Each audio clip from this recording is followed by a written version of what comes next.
જો મિત્રો, આ ઝાડવાને શું કહેવાય છે ખબર છે? આને અમે લોકો રામ તુળસા કહીએ છીએ.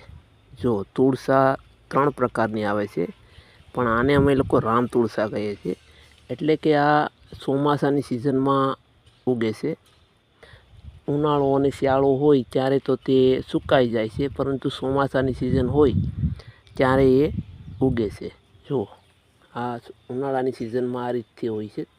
ઉનાળાની સિઝનમાં જ્યારે ચોમાસું આવે ત્યારે આ રીતના થઈ જાય છે.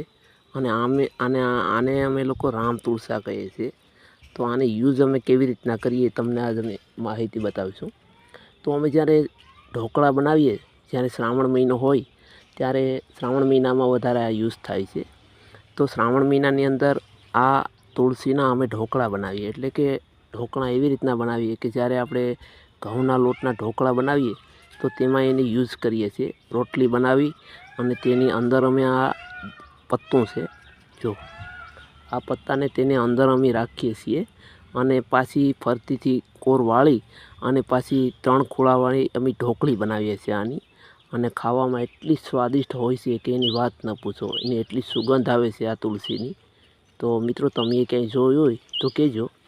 અને તમે જો આવી તુલસીની ઢોકળી ખાધી હોય તો એ કહેજો. જો આ ગામડામાં વધારે હોય છે, શહેરોને ત્યાં અમને ખબર નથી, પણ આ ગામડામાં વધારે ઉગી નીકળે છે. તો જુઓ, જો આ રીતથી આનું પાંદડું થાય છે. જો છે આવી રીતના પાંદડું હોય છે આનું. અને આને અમે રામ તુળસા કહીએ છીએ. જુઓ.